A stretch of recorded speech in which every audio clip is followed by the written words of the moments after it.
Renungan Pagi, Maranatha oleh Ellen G. White, 7 Januari 2026. Mari kita berdoa. Bapa kami yang di sorga, Allah pencipta langit dan bumi, laut dan segala isinya, Allah yang maha besar, maha kuasa, sumber segalanya, yang kami sembah selalu melalui anak-Mu yang tunggal, Yesus Kristus. Terpujilah Yesus, anak Allah yang maha tinggi, yang adalah pencipta, penolong, penghibur, pengantara kami. Pada pagi hari ini kami bersyukur boleh bangun dan berbakti, dan sebagaimana membaca dan mendengarkan nasihat firman-Mu, kiranya ini menjadi panggilan bagi kami semua agar mengabarkan kunci sejarah, yaitu Yesus datang segera. Beserta kami sepanjang perbaktian ini kehendak-Mu yang jadi, ampun kami akan dosa dan salah, karena kami berdoa hanya dalam nama anak Allah yang tunggal, Yesus Kristus, yang adalah Tuhan dan Juru Selamat kami. Amin. Renungan hari ini berjudul Kunci Sejarah. Ayat inti terdapat dalam Yesaya 21 ayat 11-12. Hai pengawal, masih lama malam ini? Pengawal itu berkata, pagi akan datang, tetapi malam juga. Jika kamu mau bertanya, datanglah bertanya sekali lagi. Pengertian akan pengharapan kedatangan Kristus yang kedua kali adalah kunci yang membuka seluruh sejarah yang mengikutinya dan menjelaskan semua pelajaran masa depan. Suara pengawal sejati kini perlu terdengar di sepanjang garis, pagi akan datang, tetapi malam juga. Sangkakala harus mengeluarkan bunyi tertentu, sebab kita berada di hari besar persiapan Tuhan. Kebenaran-kebenaran nubuatan saling terkait, dan ketika kita mempelajarinya, mereka membentuk gugusan indah dari kebenaran Kristen yang praktis. Semua khotbah yang kita sampaikan harus dengan jelas menunjukkan bahwa kita sedang menunggu, bekerja, dan berdoa bagi kedatangan Anak Allah. Kedatangannya adalah pengharapan kita. Pengharapan ini harus terikat dalam semua kata dan pekerjaan kita, dalam semua hubungan dan pergaulan kita.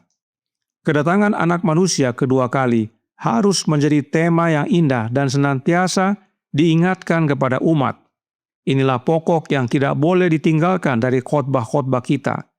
Kenyataan kekal harus senantiasa ada di depan mata, sehingga daya tarik dunia tampak sebagaimana adanya, benar-benar tak berguna dan kesia-siaan belaka.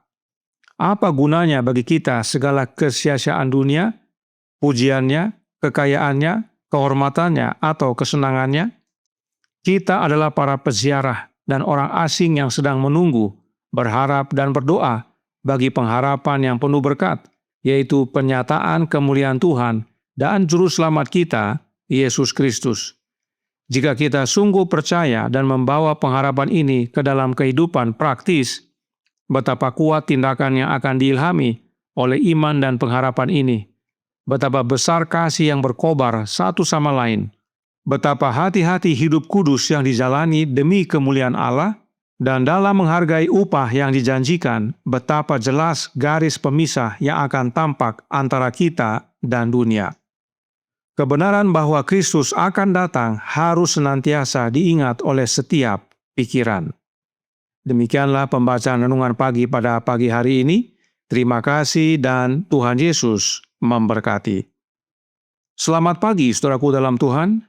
Di manakah kita sekarang dalam sejarah? Suratnya nomor 113 tahun 1903 paragraf 2 menyatakan, kita hidup di penutupan sejarah bumi ini. Nubuat digenapi dengan cepat. Kristus akan segera datang dalam kuasa dan kemuliaan yang besar. Kita tidak boleh kehilangan waktu. Jangan ada seorang pun yang berkata dalam hatinya atau melalui perbuatannya, Tuanku tidak datang. Matius 24 ayat 48. Biarlah kabar tentang kedatangannya yang segera bergema dalam kata-kata peringatan yang sungguh-sungguh. Marilah kita membujuk orang-orang dimanapun untuk bertobat dan melarikan diri dari murka yang akan datang. Oleh karenanya dalam paragraf 3 dikatakan, kita tidak hanya harus berjaga, kita juga harus berdoa, bekerja dan menunggu. Amaran harus disampaikan. Kebenaran tidak boleh hanya terpendam di bibir kita. Kita harus membangkitkan pria dan wanita untuk segera bersiap, karena kita tidak banyak tahu apa yang ada di hadapan kita. Kita hidup di sisa waktu terakhir. Itu sebabnya renungan pagi hari ini berkata dalam Maranatha, halaman 15 paragraf 3. Suara pengawal sejati kini perlu terdengar di sepanjang garis. Pagi akan datang, tetapi malam juga. Sangkakala harus mengeluarkan bunyi tertentu, sebab kita berada di hari besar persiapan Tuhan. Karenanya, The Review and Herald tanggal 12 November tahun 1914, paragraf 15 berkata, bunyikan peringatan di seluruh negeri. Beritahu orang-orang bahwa hari Tuhan sudah dekat dan akan segera tiba. Jangan sampai ada yang tidak diperingatkan. Kita bisa saja berada di tempat jiwa-jiwa malang yang tersesat. Sesuai dengan kebenaran yang telah kita terima di atas yang lain, kita berkewajiban untuk menyampaikan kebenaran yang sama kepada mereka. Karenanya, renungan pagi hari ini berkata dalam halaman 15 paragraf 5. Kedatangan anak manusia kedua kali harus menjadi tema yang indah dan senantiasa diingatkan kepada umat. Inilah pokok yang tidak boleh ditinggalkan dari khotbah-khotbah kita.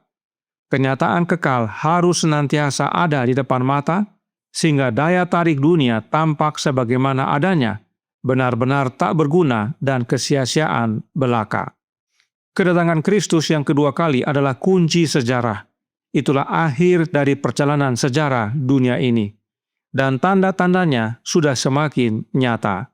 Di Review and Herald tanggal 12 November tahun 1914 paragraf 17 berkata, kedatangan Tuhan lebih dekat daripada saat kita pertama kali percaya. Pertentangan besar ini hampir berakhir. Setiap laporan tentang malapetaka di laut atau di darat adalah kesaksian bahwa akhir segala sesuatu sudah dekat. Perang dan desas-desus perang menyatakannya. Adakah orang Kristen yang denyut nadinya tidak berdebar kencang saat ia menantikan peristiwa-peristiwa besar yang akan terjadi di hadapan kita? Tuhan akan datang. Bagaimanakah dengan denyut nadi kita? Kiranya denyut nadi kita berdebar kencang yang membuat kita berjaga, berdoa, bekerja, mengabarkan kebenaran kepada banyak orang, dan dengan setia menunggu. Ron Hubbard berkata dalam The Review and Herald tanggal 13 November tahun 1913, paragraf 10. Kita harus bertindak seperti pria dan wanita yang mempercayainya. Menunggu, berjaga, bekerja, berdoa, mengamarkan dunia.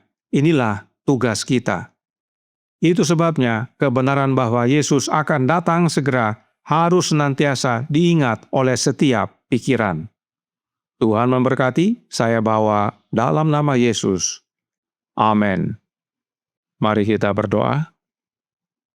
Bapa kami yang di sorga, Allah pencipta langit dan bumi, laut dan segala isinya, Allah yang maha besar, maha kuasa, sumber segalanya, yang kami sembah selalu melalui anak-Mu yang tunggal, Yesus Kristus.